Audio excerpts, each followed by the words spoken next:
പ്രിയപ്പെട്ടവരെ, യേശുക്രിസ്തു ജനിച്ചു വീണ ബെത്ലഹേമിലെ കാലിത്തൊഴുത്തിലെ കാലുകൾ ഭാഗ്യം ചെയ്തവ.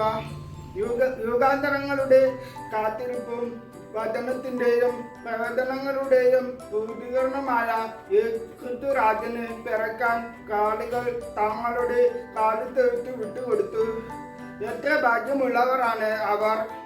ലോകത്തിന്റെ പാപത്തിനു വേണ്ടി സ്വയം ബലിവസ്തുവായി കോപിക്കപ്പെടുവാൻ ഉള്ളവൻ ജനിച്ചു വീണത് അവരുടെ ഇടയിലാണ്.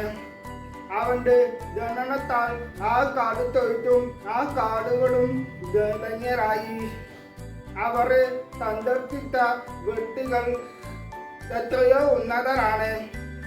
ആദ്യം നിസ്സാരരായ ആട്ടിടന്മാർ, പിന്നെ സ്വർഗത്തിലെ മാലാഖന്മാർ, കിഴക്കു നിന്നുള്ള രാജാക്കന്മാർ, അവരെ കൂടാതെ നിന്നികയും മാതാവായ മറിയവും ഔദ്യോഗികവും നമുക്ക് ബെത്ലഹേമിലെ കാലിത്തൊഴുത്തിലെ കാടുകളെ പോലെ നിഷ്കളങ്കരായി ജീവിക്കാൻ പരിശ്രമിക്കാം. ഈ മഹാദാനത്തിനായി ഇന്നീകയോട് നമുക്ക് പ്രാർത്ഥിക്കാം.